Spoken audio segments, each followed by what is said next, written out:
Olá, meu nome é Tiago Dias, sou repórter do blog Pimenta. É com muito prazer que o site recebe hoje a nossa entrevistada. Eu estou falando de Ana Karen de Oliveira Souza, poetisa, médica, professora da Universidade Estadual de Feira de Santana, educadora popular, feminista classista e comunista. Nas eleições de 2022, ela foi candidata a deputada federal pelo Partido Comunista Brasileiro, fez parte do Comitê Central do PCB, do qual viria a ser expulsa em julho do ano passado, e hoje milita no recém-fundado PCBR, o Partido Comunista Brasileiro Revolucionário.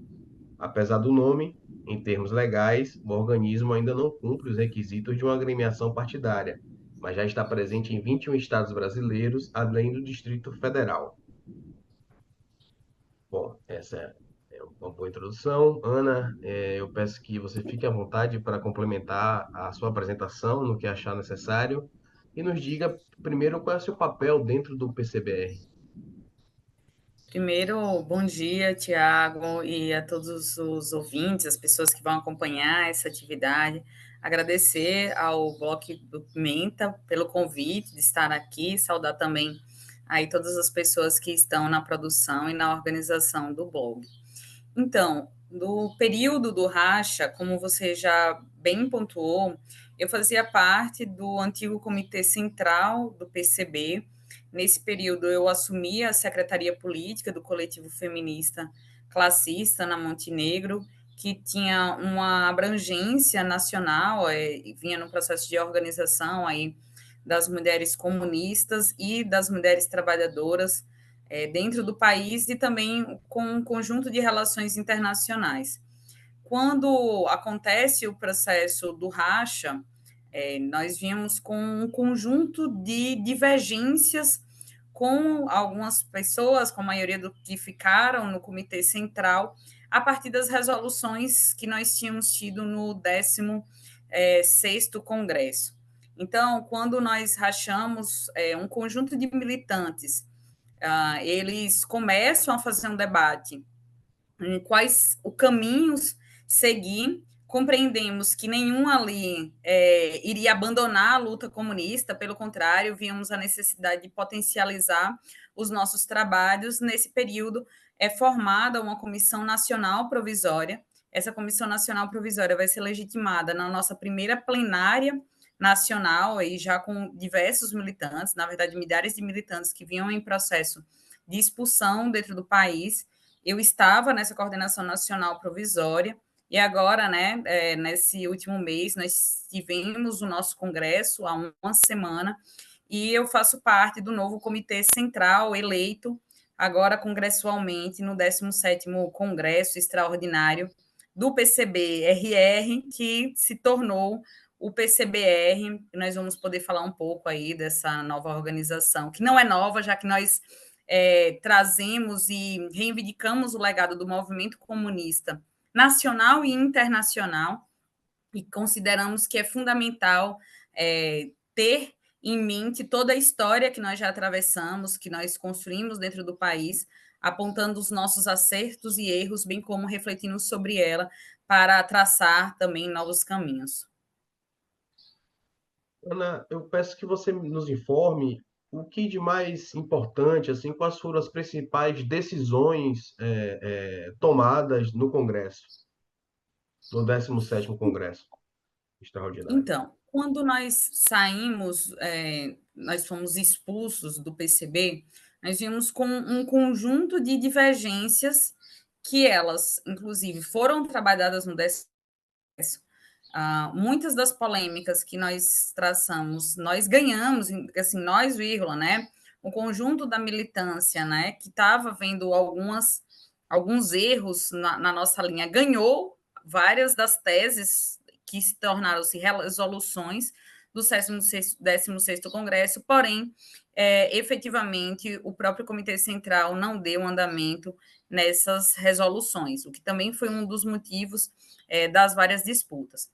Nós podemos dizer que, centralmente, nós temos divergências estratégicas, que elas têm relação com como nós tomaremos o poder, como nós devemos organizar o proletariado a nível nacional e as nossas relações com as organizações e as lutas comunistas a nível internacional. E, por outro lado, o outro ponto central são as questões organizativas.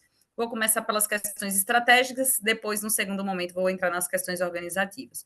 Uma das nossas leituras, que é chave, é que a concepção de imperialismo tem uma relação com o momento que o capital ele está. Então, a nossa leitura sobre imperialismo é que hoje nós temos dois grandes blocos que disputam a hegemonia do planeta, independente de haver grandes diferenças entre esses blocos do ponto de vista de poder econômico e também de poder bélico, né?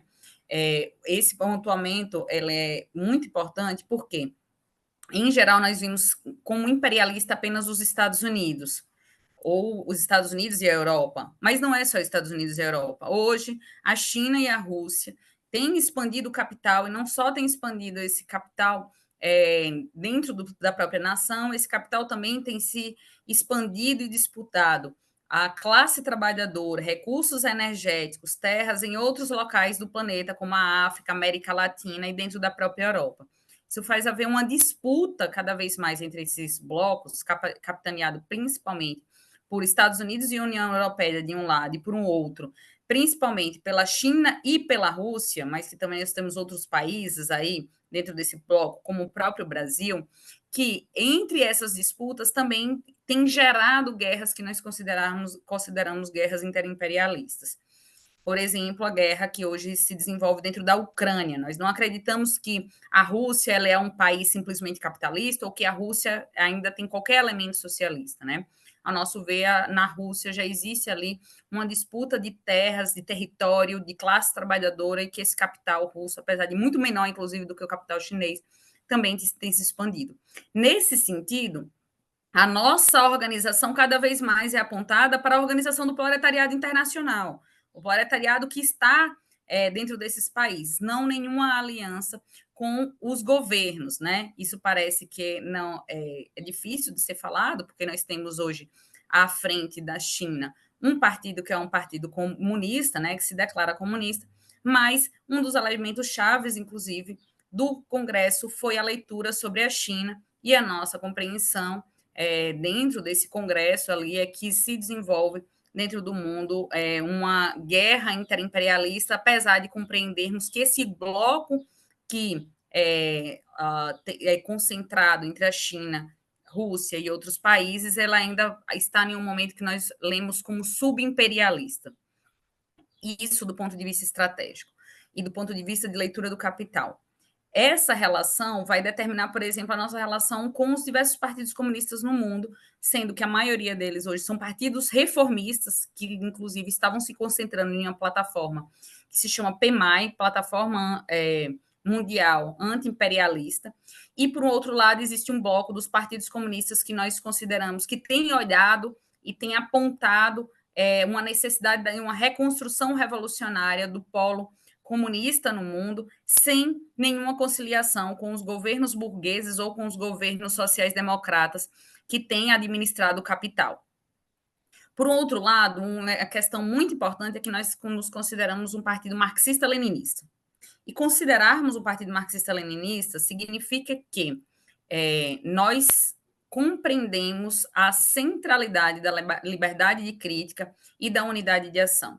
Então, para além de nós aprendermos o método materialista, histórico e dialético, a olharmos a luta de classes como algo central para a compreensão da nossa sociedade, ou seja, não tem como nós olharmos hoje o Brasil e o mundo sem compreendermos as diversas frações de classe e luta de classe que tem dentro do Brasil. Não tem como nós hoje olharmos o Brasil e não discutirmos, por exemplo, quais são os setores que estão explorando o petróleo dentro da Bahia e qual é o setor, quais são os setores que têm sido explorados dessa classe trabalhadora. Então, para nós, enquanto marxistas, leninistas, a luta de classes é um elemento central para olharmos e compreendermos a nossa sociedade. Por um outro lado, nos compreendermos enquanto essa organização significa que nós temos uma organização extremamente democrática, que tem unidade de ação, mas essa unidade de ação ela é forjada a partir de uma liberdade de crítica. Então, uma das questões, né, que modifica aí é justamente isso. Dentro do antigo PCB, nós apontávamos um processo intenso de burocratização, inclusive com um giro à direita das principais direções, que vinha impondo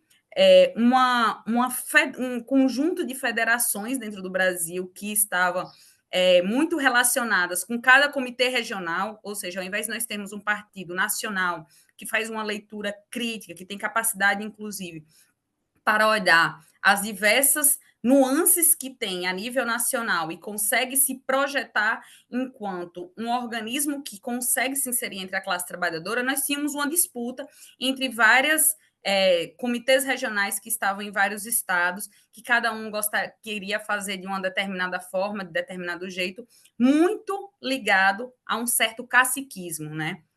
Uma burocratização que tinha uma briga mais para estar na direção do que para forjar um organismo nacional centralizado. E a liberdade de crítica, para a gente, era muito importante, porque é a liberdade de crítica que nos dá a possibilidade de criticar, por exemplo, a linha nacional que o partido vinha tendo como independência do governo e não como oposição ao governo que nós apontávamos. Nós consideramos que o governo Lula e essa frente ampla, ele é um governo que nós temos que ter oposição e não independência.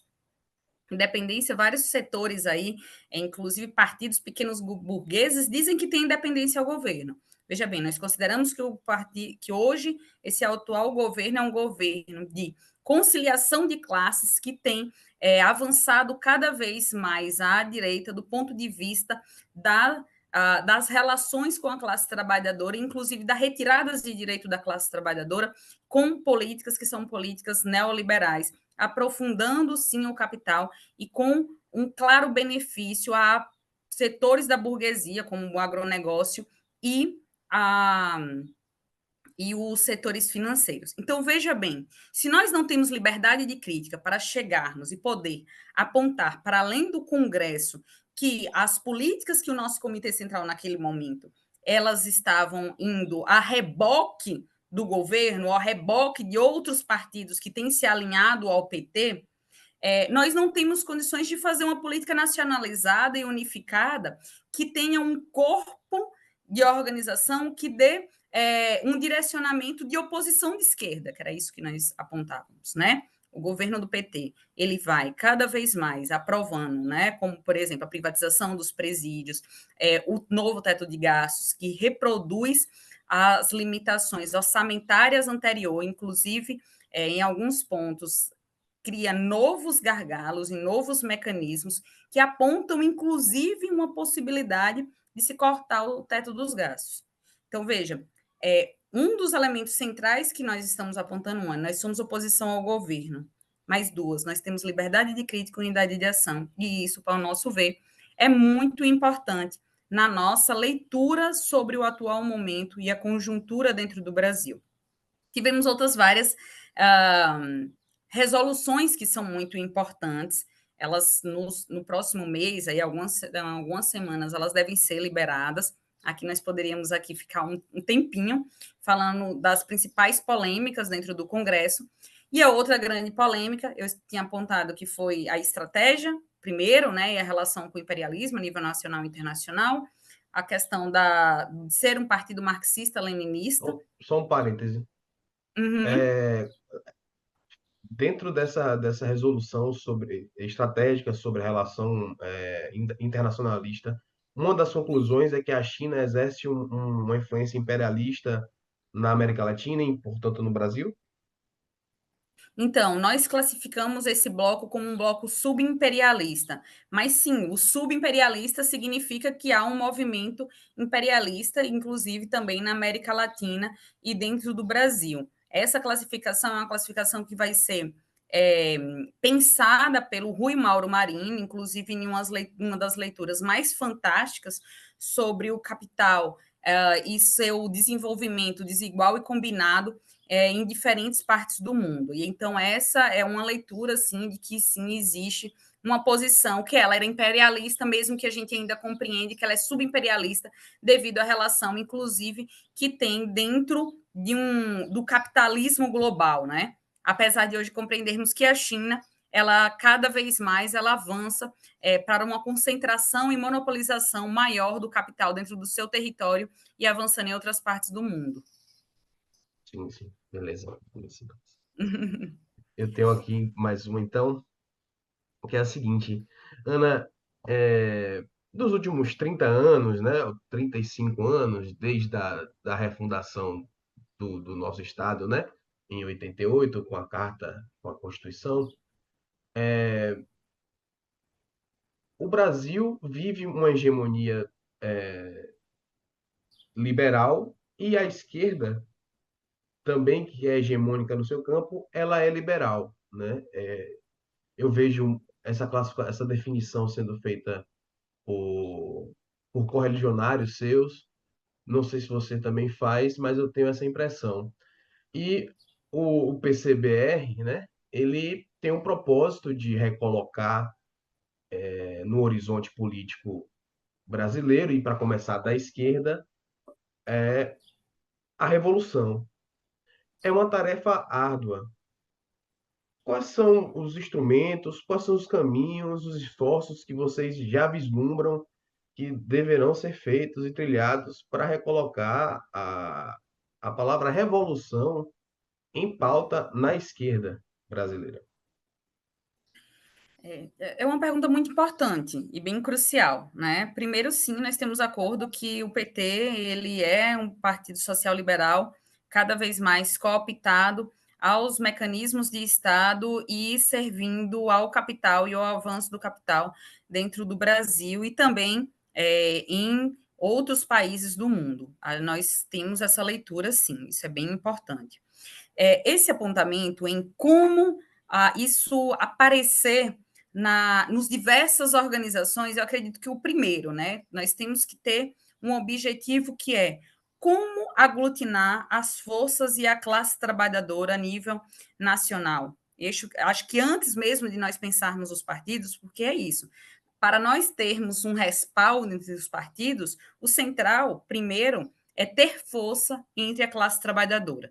Então, ao nosso ver, uma das questões que nós precisamos apontar é justamente termos esse partido, que ele tem uma unidade de ação e que também a gente coloca um outro mecanismo que, ao nosso ver, é muito chave no partido marxista-leninista, que é ter um mecanismo que é um jornal, que é um complexo que ele vai estar inserido entre diversos setores, tanto pensando ele do ponto de vista físico, quanto também do ponto de vista virtual. Esse jornal, ele não é simplesmente um jornal que nós pegamos e nós imprimimos ele, né? Ele não é simplesmente um mecanismo de notícias, ele também é um mecanismo de notícias, mas é uma forma de, cada vez mais, disputar a leitura de conjuntura da classe trabalhadora, desde um ponto de vista de um podcast até um espaço no YouTube, os debates políticos sendo centralizados dentro de um espaço que é o espaço que nós refletimos as principais leituras que a militância do partido tem tido e também as principais lutas que têm sido empregadas a nível nacional. Porque, por exemplo, agora nós estávamos num processo que estava num congresso de bancários. Isso é um setor que ele é um setor importante? É um setor importante, entre as lutas da classe trabalhadora, estávamos lá disputando esse espaço. Mas esse debate que nós estamos acumulando ali dentro do movimento sindical, ele serve também para se pensar um movimento sindical dentro de todo o Brasil, já que nós compreendemos que existem setores estratégicos que precisam ser organizados e que, ao nosso ver, sim, o sindicalismo, apesar dele hoje ser majoritariamente cooptado ou aos setores, né, burgueses, que existem essas centrais sindicais aí ligadas ao patronato ou ligadas ao governo, apesar da gente saber que existem, na maioria das direções estão assim, nós acreditamos que o sindicalismo ainda é um elemento muito importante. Então, o jornal ele vai também dar dinamicidade, por exemplo, de debater elementos chaves que nós vimos ali dentro do espaço dos bancários, mas que ele tem elementos que são comuns entre o sindicalismo nacional. Então, o jornal ele também tem essa função, né,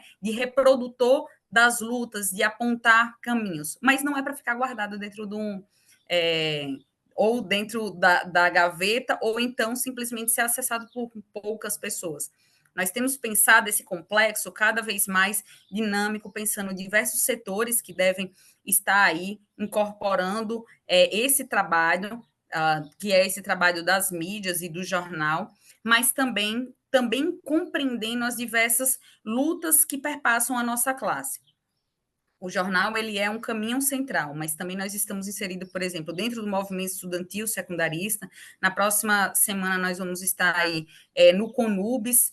Hoje, a UNE, né, o espaço da UBS, desculpa, ele é um espaço que está cooptado por setores como a OJS e setores do PT, e que tem servido e continuado a servir como correia de transmissão das políticas de governo, sem conseguir se colocar como um instrumento aglutinador dos estudantes para fazer crítica a, por exemplo, a atual reforma do ensino médio, que foi mantida, sem fazer uma crítica necessária ao teto dos gastos, que vai afetar a educação, ou e outros vários ataques que vêm acontecendo aí aos setores secundaristas. Então, nós estamos, desde o movimento que nós estamos falando, que é o movimento de secundaristas, ao movimento estudantil, ao setor em inserção, entre vários dos setores dos trabalhadores, e apontando também as necessidades de cada vez mais estarmos entre os movimentos, que são os movimentos feministas, o movimento LGBT, o movimento negro, apontando a necessidade da organização para além do capital. Não é simplesmente um movimento que são também várias das vezes cooptados pelo liberalismo, mas apontando que a classe trabalhadora, que a população LGBT, ela tem classe, que as mulheres ela tem classe, né? Então, esses são mecanismos no sentido que tem a possibilidade de organizar a fim de apontar o caminho da necessidade da superação do capital. Como que nós podemos apontar a necessidade revolucionária? Estarmos cada vez mais inseridos e lado a lado da classe trabalhadora nas suas pautas que são imediatas, né? Que pautas imediatas são essas? Por exemplo, como está hoje os preços dos alimentos. Como está hoje, por exemplo, o acesso ao SUS. Então, nós estamos falando de uma classe trabalhadora que acessa o SUS, né? Que, por exemplo, o governo do PT está aí propondo, né? E ponderando vários deles atacar o teto, atacar os pisos da saúde e da educação. Se hoje nós já temos dificuldades, imagina se esses pisos eles forem quebrados. Nós estamos apontando que existe hoje um setor que está majoritariamente trabalhando dentro do SUS, como as enfermeiras e técnicas de enfermagem, que ainda muitas das vezes nem conseguiram acessar o piso que foi aprovado e que tem péssimas condições de trabalho. Nós estamos apontando que existe uma reforma trabalhista que o acordado ele passou por cima do que é legislado. Então, o que é que aconteceu na reforma trabalhista? Agora, os patrões eles têm poder de impor determinados regimes de trabalhos que está para além do que está constitucionalmente sendo utilizado. Então, qual é a forma de pensar uma revolução? Nos organizamos para entender que pensar uma revolução é crucial para nós rompermos com a atual condição que nos impede de nos tornarmos efetivamente humanos. Que veja bem, quem tem uma jornada de trabalho de 8 horas diárias, que fica ainda 1h30 dentro de um ônibus ou de um metrô para vir e 1h30 para voltar, que tem que chegar em casa e tem que cuidar dos filhos, limpar e cuidar da casa, que amplia ainda mais essa jornada, não vive, né? Alguns setores conseguem minimamente viver melhor, mas agora quem vive mais de 12 horas de trabalho, porque em geral é isso que acontece, né?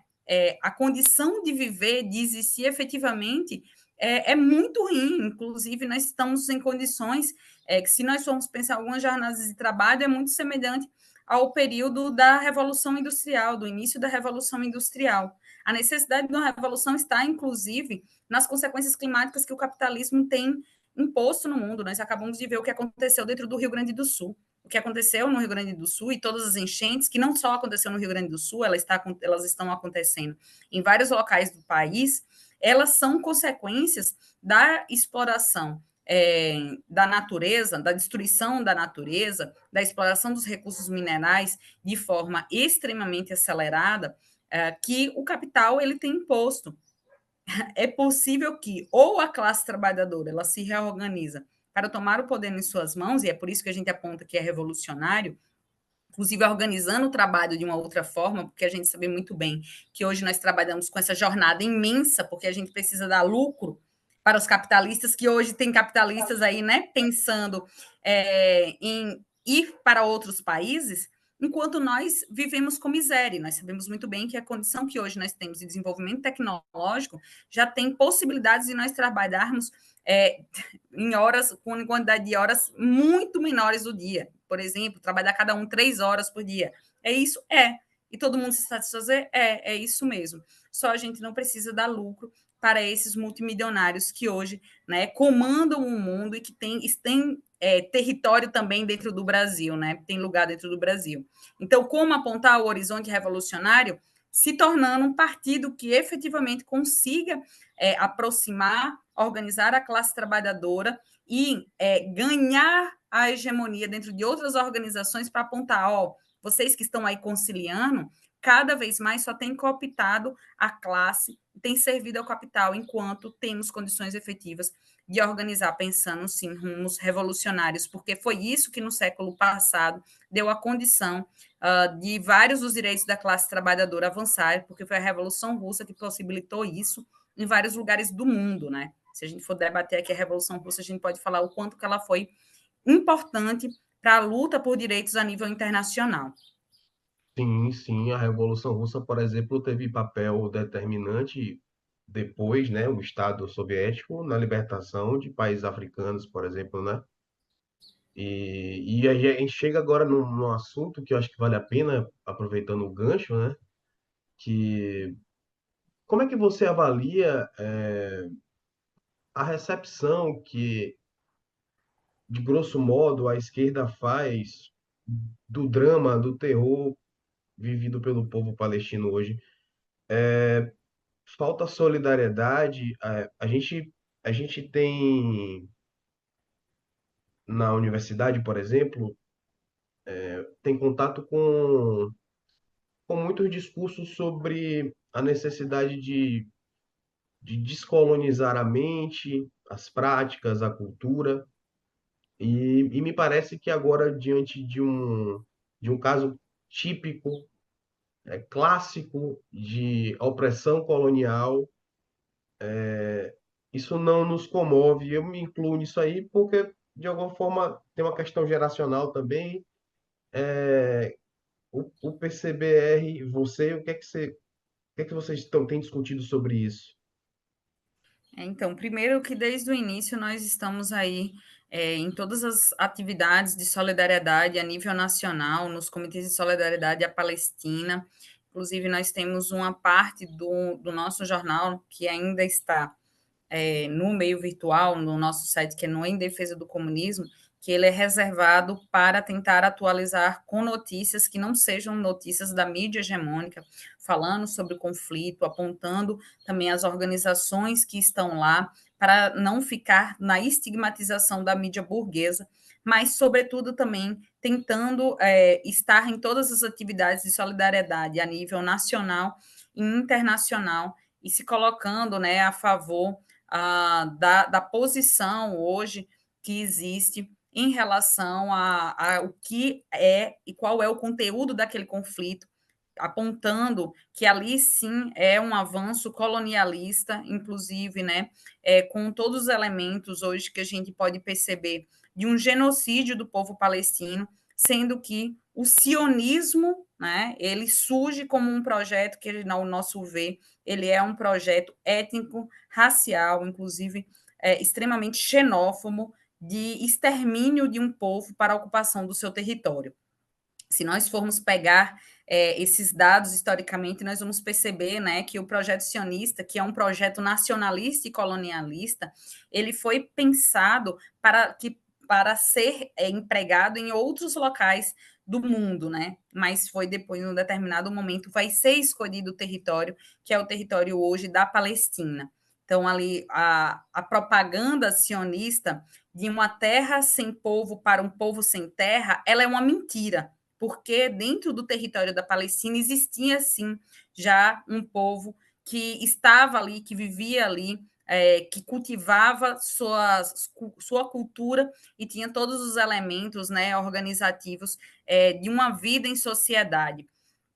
Então, ao nosso ver, é fundamental que a gente resgate a história para apontar do porquê que o projeto sionista ele é um projeto que ele é sim xenófobo e que ele utiliza do Holocausto, né? Ele utiliza da xenofobia que aconteceu em outros momentos com os judeus para reproduzir elementos que são elementos racializados tão semelhantes ou piores do que aconteceu em outro momento, que foi um momento do Holocausto, né?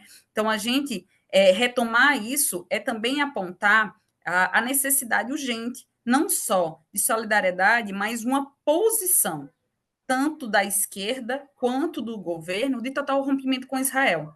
Né? Esse, ao nosso ver, inclusive, é o que deveria: é rompimento econômico, rompimento político. Acreditamos que a posição do Lula, em um determinado momento, que foi uma posição política a nível internacional, ela foi importante ao apontar, sim, que aquele governo ali, que aquele espaço ali, aquela guerra era sim uma guerra colonialista, era uma guerra que era uma guerra xenófoba, entre outros elementos. Foi importante o discurso do Lula, porém, só o discurso não é suficiente.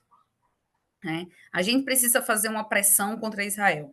Também nós precisamos não só fazer uma pressão contra Israel. Se a gente tivesse uma efetiva missão de solidariedade internacional, já teria aberta, né, um processo internacional de total combate a Israel. Porém, os Estados Unidos, ele precisa daquele enclave ali dentro do Oriente Médio para continuar também os seus processos de expansão e de disputa.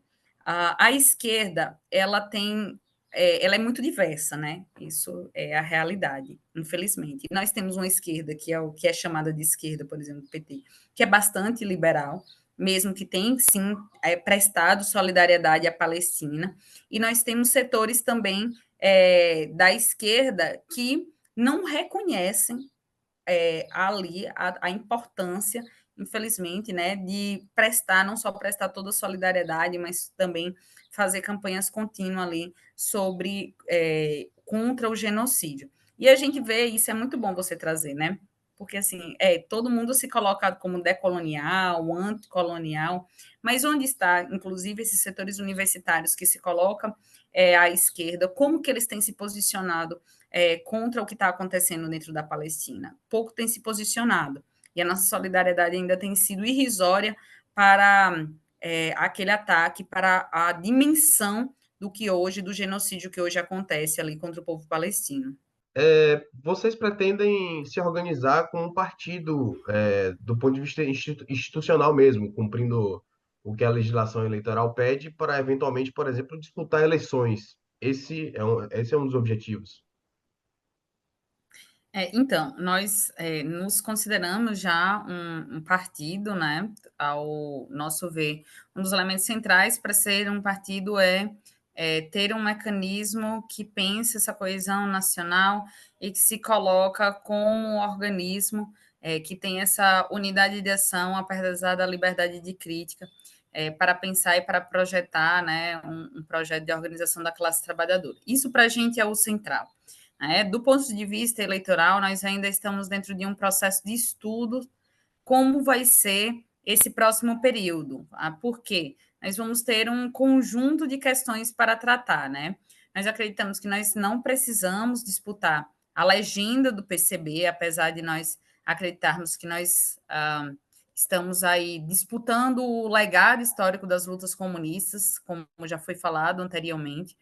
Nós não vamos entrar nessa briga jurídica, o nosso ver isso não é importante. nós acreditamos que, sim, nós devemos disputar as eleições, e isso é um espaço importante de agitação, de propaganda, para pensar também candidaturas legislativas que apontem, né, as nossas pautas, o nosso programa, os nossos elementos organizativos, que nós compreendemos que é importante para disputar aí a consciência, o coração e a mente, né, da classe trabalhadora, mas nós ainda não fechamos como é que vai ser esse processo, que vai ser esse processo de judicialização, né? Nós apontamos que é necessário nós estudarmos como isso será no próximo período. O Comitê Central tem uma tarefa para pensar isso, mas sim, nós consideramos que o espaço eleitoral ele é um espaço importante para essa disputa de ideias, né? Então, acreditamos que provavelmente vão haver candidaturas, mas ainda não fechamos efetivamente como vai ser essa inserção dentro desse mecanismo burguês, dentro desses mecanismos institucionais. Não sei se eu consegui responder. Respondeu, sim, respondeu. É,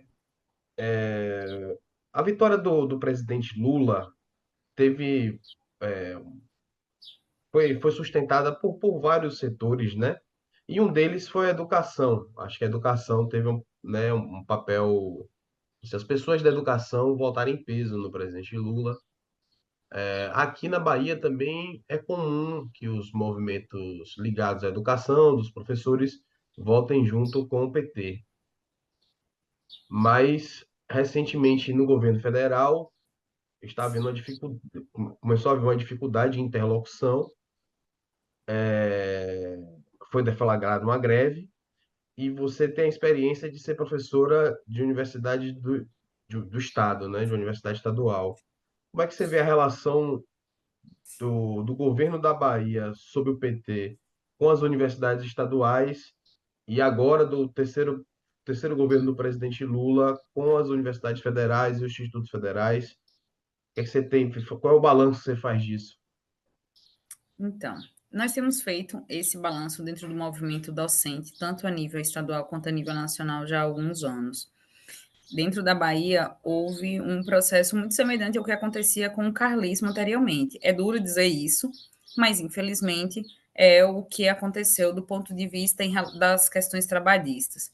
Houve um conjunto, né, de cortes orçamentários para as universidades estaduais, inclusive nos governos que foram os governos de Jacques Wagner.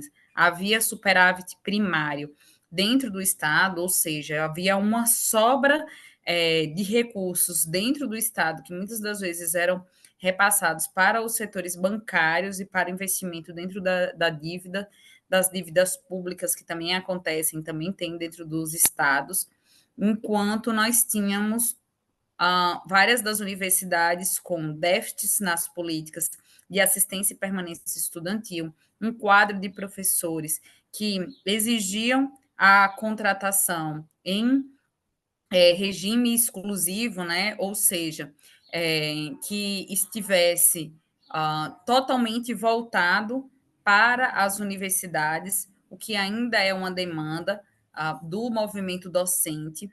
Nós temos um problema em relação à própria reposição salarial. Nós temos hoje cerca de 50% de perdas em relação à inflação. Então, os salários dos professores das universidades estão extremamente defasados. Nós temos problemas com a infraestrutura dos locais, então, problemas com laboratório, com salas de aula, que são problemas crônicos, e esses problemas eles ainda se ampliam ainda mais numa universidade como a UNEB, que é multicampia. Então, além desses recursos que são insuficientes para a estrutura da universidade, para assistência e permanência estudantil, nós também temos os problemas que são os problemas diretamente relacionados com a carreira docente. Então, é provável, inclusive, que esse ano tenha greve. O governo do estado, ele apesar de nós cobrarmos a reposição salarial, ele fez uma reposição, com a reposição irrisória, inclusive parcelada, isso tá para todo o serviço público baiano, enquanto houve uma reposição salarial do próprio salário do governador, que é muito maior que de todo o serviço. Então, na nossa concepção, as universidades estaduais, elas fizeram, na verdade, o setor da educação, ela teve uma posição, que é uma posição contrária ao bloco, que é o bloco do ACM, liderado pelo ACM dentro da Bahia, mas, apesar de sabermos o que o PT e qual foi o histórico do PT, tanto para as universidades estaduais, quanto também para a educação básica, que é considerada hoje, infelizmente, uma das mais precárias dentro do país, com lutas também importantes dos setores da educação básica, apesar da PLB, que é o sindicato, ele ser um sindicato que é bastante cooptado ao governo, infelizmente. A nível nacional, é muito semelhante à situação. Né? Então, a greve hoje, a nível nacional, ela tem tomado corpo, mais universidades elas têm aderido à greve. Nós temos também um problema dentro do sindicalismo das federais, porque o Andes, que é o sindicato nacional, que tem encabeçado a greve, ele também disputa com um sindicato laranja, que é um sindicato laranja, que é o PROIFES, é um sindicato totalmente ligado ao governo, mas apesar dessas disputas a nível sindical, a nível nacional, temos conseguido ganhar, né, corpo e espaço com a greve nacional, que também tem uma pauta em relação à precarização da educação, aos repasses que são feitos, ao teto que tem sido, apesar da gente ter um teto da educação, os repasses ainda são insuficientes, apontando a questão também da reposição salarial. Então, apesar de sim o setor da educação ter votado, nós acreditamos que tem uma questão aí central, né, nessa votação. Nós vimos anteriormente de um governo que era totalmente ligado a esse capital financeiro e ao agronegócio, e que também, com toda clareza, se posicionava tinha uma posição fascista, né, a nível nacional. Então, também a votação dentro do governo Lula e dentro dos governos petistas tem relação com o bolsonarismo anterior e com o processo de perseguição nas universidades públicas. Agora, sim, é importante também lembrar, né, a gente fala sobre isso, ainda tem uma questão nas universidades e para o serviço público baiano, né? O governo Rui Costa, ele foi, por exemplo, um governo que ele nos tratou sempre com a polícia militar. Então, a resposta às greves sempre era, o diálogo era sempre com a polícia militar, extremamente truculento, persecutório. Dentro do governo Rui Costa, por exemplo, a reforma da Previdência, a nível nacional que o Bolsonaro aprovou, o Rui Costa aprovou ela anteriormente, numa condição também muito semelhante, né, com aumento da alíquota da Previdência e com retirada de vários benefícios. A nível estatal, o Planserv, que é um dos planos dos servidores do Estado, está totalmente defasado, apesar de terem aumentado o repasse, ou seja, o quanto nós pagamos para o Planserv. É muito difícil vários professores conseguirem acessar os serviços de saúde necessários via o plano de saúde, para além de um processo que tem, né, de dificuldades de acessar o SUS e vários espaços do SUS dentro do Estado, porque temos um conjunto de formas de precarização dentro do sistema único, inclusive com o repasse da gestão para os sistemas privados, né?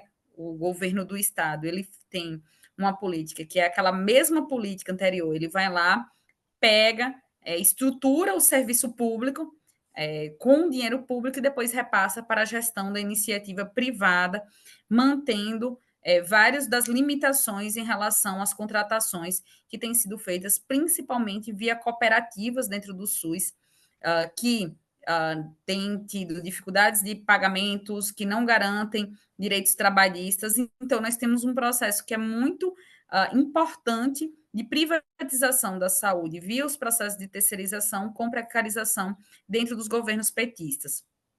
É isso que nós temos, né? Ok, ok. Karen, vamos encaminhar para o final. Eu gostaria de saber o que é que uma pessoa que eventualmente tem interesse em conhecer o novo partido, o que é que ela deve fazer para entrar em contato, e eventualmente vir a fazer parte, né? Tá. Então, nós temos as nossas páginas no Instagram, agora, do PCBR. Inclusive, nós recebemos milhares de mensagens querendo entrar na organização. Nós vamos ter uma política de recrutamento aí que vai precisar estar muito organizada a nível nacional. Então, no próximo mês, as pessoas vão receber as respostas. Aguardem um pouquinho, nós estamos, inclusive, organizando uma forma mais tecnológica de enviar já alguns materiais. Mas é isso, entrar em contato com as páginas. Nós temos uma página no Instagram. Provavelmente, em breve, a gente deve encaminhar esse mecanismo, que vai ser um mecanismo mais rápido de contato, que esse mecanismo vai ser justamente, né, de envio de algumas coisas e depois de um contato posterior. Nós temos a página do Em Defesa do Comunismo, né, que também é uma página que pode ser enviada, e também nós temos vários militantes que estão espalhados em todo o Brasil. Então, se você for de cada estado, ao você entrar em contato via a página do PCBR ou na página do Em Defesa do Comunismo, vão ser repassados os contatos desses militantes que estão aí em 20, mais de 21, não, 21 estados e no DF, para esse contato, que vai ser esse contato mais próximo. Então, assim, fico bem feliz de estar aqui falando desse novo momento, que é novo porque ele tem novas características, mas que ele também traz todos os elementos aí fundamentais que nós vemos como necessários aí para a organização e a luta revolucionária da classe trabalhadora. Vai ser muito bom receber o contato de todo mundo que estiver chegando por aí, como está sendo muito empolgante receber esses milhares. A gente acha que já são mais de 2.000 contatos que nós recebemos aí desde o momento que nós anunciamos aí o nome do novo partido e a organização. É isso.